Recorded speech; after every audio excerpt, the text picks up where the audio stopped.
নির্বাচনের ফল প্রকাশের প্রাক্কালে শান্তি ও সম্প্রীতির বার্তা দিলেন Arambagh bar association senior advocate Arup Ratan Hazra. তিনি সব রাজনৈতিক দল ও কর্মীদের উদ্দেশ্যে বলেন, যে দলই সরকার গঠন করুক না কেন, হিংসা নয় মানবিকতাই হোক পথ। ক্ষোভ বা রাগ থাকলেও ক্ষমাই পরম ধর্ম মেনে চলার পরামর্শ দেন তিনি। পাশাপাশি সংবাদ মাধ্যমকে দায়িত্বশীল ও নিরপেক্ষ থাকার আহ্বান জানান।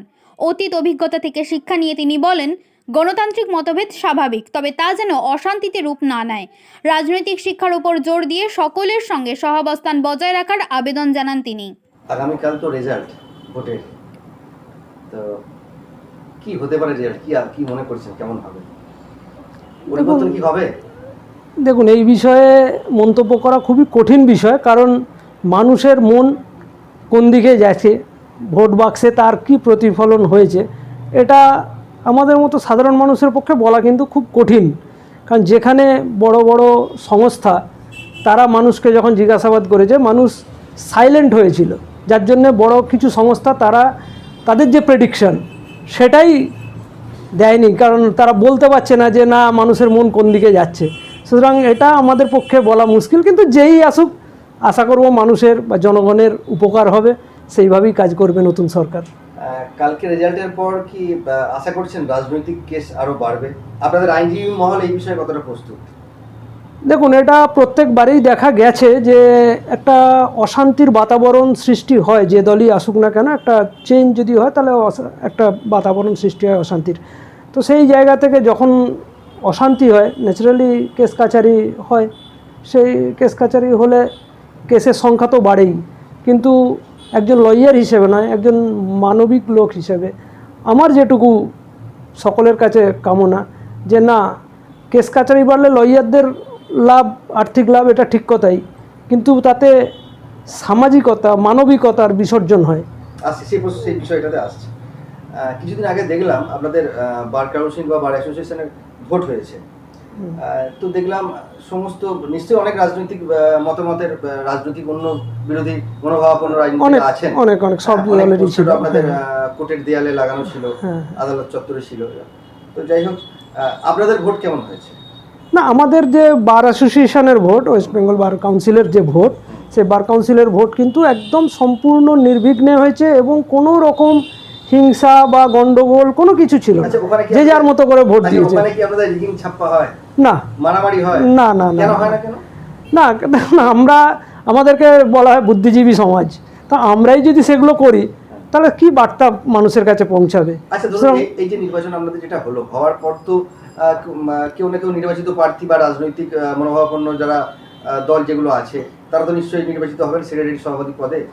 তাহলে বাকি যারা বিরোধী রইল তাদের ক্ষেত্রে কি কোর্ট চত্বরে কাজ করতে সমস্যা হয়? না, কখনো আজ পর্যন্ত এরকম কোনো কিছু হয়নি। তাহলে আমাদের সমাজে এই সমস্যা কেন? এখন এটা বলতে গেলে অনেক বড় জায়গায় চলে যাবে এবং বিতর্কিত বিষয় অনেক। কারণ আমার যদি কিছু সেখানে পাওয়ার থাকে, কিছু যদি চাহিদা থাকে, সেই চাহিদাটা যদি না মেটে তখনই অশান্তি সৃষ্টি হয়। তো আমাদের এই বার কাউন্সিলের ভোটে এরকম কোনো চাহিদা কারোর থাকে না যে না আমি এটা পেলে আমি এত কিছু করতে পারবো, ওটা পেলে আমি এই সুযোগগুলো পাবো, এরকম কিছু থাকে না। হ্যাঁ, একটা পদ হোল্ড করে এটা ঠিকই, যারা পেলো না তাতে করে কিন্তু কোনো মনোমালিন্য নেই। কিন্তু বার কাউন্সিলের ভোটের সঙ্গে রাজনৈতিক এই যে ভোট, এটা দুটো সম্পূর্ণ মানে মানসিকতার অমিল বলুন। আমাদের যেমন শিক্ষিত সমাজ, বুদ্ধিজীবী সমাজটাই শুধুমাত্র ভোট দেয়, ওখানে অন্য কেউ দিতে পারে না, কিন্তু এখানে তো সেটা নয়। এখানে যে লেখাপড়া জানে না সেও ভোট দিচ্ছে, যে লেখাপড়া জানে সেও ভোট দিচ্ছে, যে খুব উচ্চশিক্ষিত সেও ভোট দিচ্ছে, যার একটু কম শিক্ষা সেও ভোট দিচ্ছে। সুতরাং এখানে মানসিকতা বিভিন্ন ধরনের অবশ্যই। একদম। আচ্ছা, রেজাল্ট তো আসছে, তো একদম সাধারণ নিচুতলার কর্মী যারা আছে তাদের উদ্দেশ্যে কি বলবেন? একটু ভেঙেই বলি। বিষয়টা হচ্ছে, দেখুন যারা একদম খুব উপরতলার নেতৃত্ব, তাদের মধ্যে যে কোনো যে বিরোধী দল হোক বা শাসক দল হোক, দেখবেন তাদের মধ্যে খুব একটা মনোমালিন্য হয় না। যতটুকু হয় মিডিয়ার মাধ্যমে দেখা যায়, বাকবিতণ্ডা হয়, একটা বলে ও একটা বলে, এটা বেশ বিষয়। কিন্তু একদম নিচু স্তরের যারা কর্মী দেখবেন তারা নিজেদের মধ্যে হিংসায় জড়িয়ে পড়ে, মারামারিতে জড়িয়ে পড়ে, তারা বিভিন্ন রকম বাড়িতে যে অত্যাচার করে। তাই এই বিষয়গুলো যাতে মানুষ এ থেকে দূরে থাকে বা এই বিষয়গুলোকে থেকে সরে থাকতে আপনি কি বলবেন? দেখুন একটা কথাই বলি যে এখানে অনেকগুলো ফ্যাক্টর কাজ করে। হয়তো দেখা গেছে যে এর আগে কোনো রাজনৈতিক দল যখন ক্ষমতায় এসেছে বিরোধীদের ওপর অত্যাচার হয়েছে, মারধর হয়েছে, অনেকে কি করে সেই রাগটা পুষে রাখে, যদি আমি কখনো ক্ষমতায় আসি তাহলে আমি এর প্রতিশোধ নেব। কিন্তু আমি একজন মানবিক লোক হিসেবে এটুকু সবার কাছে বলবো বা আবেদন করব যে না, ওই হিংসা মনে রাখাটা উচিত নয়। আপনারা আপনাদের লিডারকে দেখুন, যে দলেরই হোক, তারা দেখুন কেউ কিন্তু কারোর বিরুদ্ধে শারীরিক নিগ্রহ করেনি, তার বাড়ি ভাঙচুর করতে যায়নি, তার ঘরে আগুন লাগায়নি বা তাকে কখনো রাস্তায় ফেলে মারধরও করেনি। তারা কিন্তু যে যা ঠিক আছে, সামনে মিডিয়ার সামনে বড় বড় কথা বলছেন তারা, কিন্তু ভিতরে গিয়ে একসঙ্গে চা খাচ্ছেন। আজকে আপনারা যদি মারধর করেন, প্রতিশোধ নিতে যান, আগামী 5 বছর 10 বছর পরে আবার যে পাল্টাবেন না, তখন যে আপনি আবার ঘর ছাড়া হবেন না কে বলতে পারে। সুতরাং কোনো বিশেষ রাজনৈতিক দল নয়, সকলের কাছে আমার এটাই কাম্য যে না, আপনারা মানবিক হন। আমরা প্রত্যেকে মানুষ, মানুষের কথাটা কি মান এবং হুঁশ। মান যদি রাখতে হয় তাহলে হুঁশটা থাকতে হবে। তো আমরা যদি নিজেরা সচেতন না হই, আমাদের যদি হুঁশ না থাকে, তাহলে আমাদের মানও থাকবে না। সুতরাং যাতে করে কোনো গণ্ডগোল কিছু না হয়। আর সবার উপরে আরেকটা কথা, যে আমাদের বলাই আছে ক্ষমাই পরম ধর্ম। তো যদি আমার ওপর কোনো অত্যাচার আমি হাসি মুখে মেনে নিতে পারি, তাকে যে আমার ওপর অত্যাচার করলো তাকে ক্ষমা করতে পারি, এর থেকে বড় কী হতে পারে। তো যদি সবাই সেই মানসিকতা নিয়ে আমরা এগোই, তাহলে দেখা যাবে যে কোনো গণ্ডগোল, মারামারি, হিংসা, ঘর লুটপাট, অগ্নিসংযোগ এগুলো কিছুই হচ্ছে না। এবং আমাদের থানার যে কেসের খাতা, সেখানে কিন্তু আর কোনো কেস বাড়বে না। এবং শুধু এটা না, এই কেস কিন্তু দীর্ঘদিন ধরে চলে এবং কর্মীদিকে নিজের পয়সা খরচ করে কেস চালাতে হয়। হ্যাঁ, সেটা তো হবেই, কারণ কোনো রাজনৈতিক দলই হয়তো প্রথমে কিছু সাপোর্ট করতে পারলেও তাদের পক্ষেও সম্ভব নয় যে এই দীর্ঘদিন যে এত কেস চলছে সেই কেসের পয়সা প্রতিদিনের দিনের দেওয়া। তাহলে যারা মারপিট করছে, যারা মার খাচ্ছে, যারা মারছে, তারা প্রত্যেককেই কেস যে চালাতে হয়, প্রথমে সামান্য কিছু সাপোর্ট হয়তো পেলেও ভবিষ্যতে কিন্তু তাদেরকে নিজেদের কাছে দেয়। যদি টাকার বিষয়টা আমি ধরেও নিচ্ছি যে কোনো রাজনৈতিক দল সে টাকাটা পুরোপুরি দিল, কিন্তু তার যে হেনস্থা, তাকে যে এই কোর্টে যাতায়াত, তার ভবিষ্যতে চাকরির ক্ষেত্রে অসুবিধা, এগুলো কিন্তু তো কেউ কিছু করতে পারবে না। এগুলো আইনে সে বাধা পড়ে যাবে সব জায়গায়, এই হ্যারাসমেন্টটা তার চিরকাল হবে। আচ্ছা, আপনি এই যে কথাগুলো বললেন, এই যে বার্তাটা দিলেন, তাহলে এই একই কথা আমরা রাজনৈতিক ব্যক্তিত্বদের মুখ থেকে শুনতে পাই না কেন? আরেকটা বিষয়, আমাদের একদম সামনের সারির যারা সংবাদ মাধ্যম আছেন, এই বিষয়ে তাদের কতটা এই বিষয়টা সচেতন হওয়া এবং এই বিষয়ে বার্তা দেওয়াটা কতটা জরুরি বলে মনে করেন? দেখুন, এই বার্তা দেওয়াটা তো অবশ্যই জরুরি। আজকে আমি আরামবাগ সাব ডিভিশনে থেকেই বলছি যে আমরা দেখতে পাই বিভিন্ন রাজনৈতিক দলের নেতারা যখন এখানে প্রোগ্রাম করেন, তারা এমন কিছু কথা বলেন, সব রাজনৈতিক দলেরই, আমি কোনো পার্টিকুলার একটা রাজনৈতিক দলের বলছি না, সব রাজনৈতিক দলের নেতারাই কম বেশি কিছু না কিছু উস্কানিমূলক কথাবার্তা বলে থাকেন। কিন্তু সেটা যে পরে কতখানি ভয়ঙ্কর রূপ নিতে পারে, সেটাকে থামানোর ক্ষমতা কিন্তু তাদের আর থাকে না।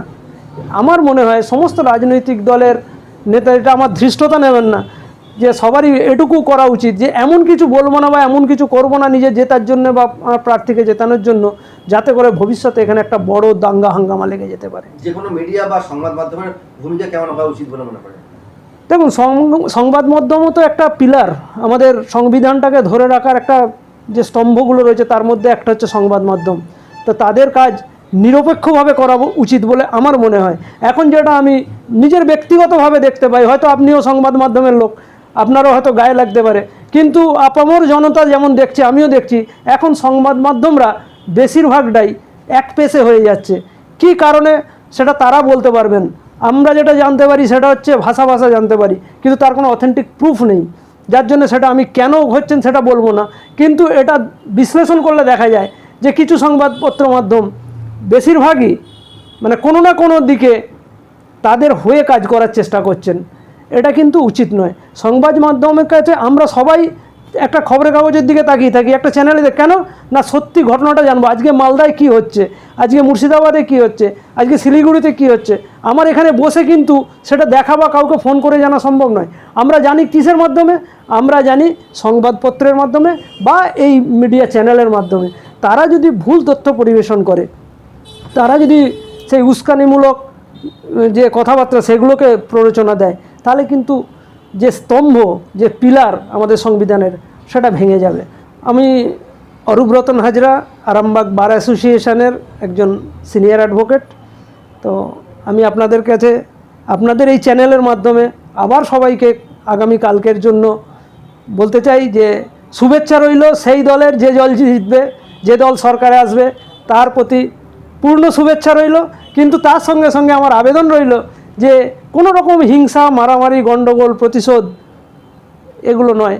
আসুন আমরা যে বাড়ির পাশের বাড়ির ছেলেটাকে ভাই হিসাবে দেখেছি, দাদা হিসেবে দেখেছি, কাকা হিসেবে, মেবি সে অন্য দল করতে পারে, অন্য রাজনৈতিক তার মতভেদ থাকতে পারে, কিন্তু হিংসা বাদ দিয়ে, ওই যে বললাম ক্ষমাই পরম ধর্ম, সেগুলোকে করে নিয়ে যদি আমরা একসঙ্গে কাঁধে কাঁধ মিলিয়ে চলতে পারি, আমাদের দেশের উন্নতি হবে, আমাদের এলাকার উন্নতি হবে, সবার উন্নতি হবে। নিউনুর সোফা সেন্টার, এখানে সমস্ত রকম সোফা পাইকারি ও রিটেলে বিক্রয় করা হয়। সমস্ত সোফা নিজস্ব কারখানায় তৈরি করা হয়। প্রোপাইটার হানিফ হোসেন খাঁ ও রুহুল হোসেন খাঁ, বড়ডোঙ্গল হাটতলা সিনেমা হলের সন্নিকটে, হুগলি। যোগাযোগ 7797170093 এবং 9382003105।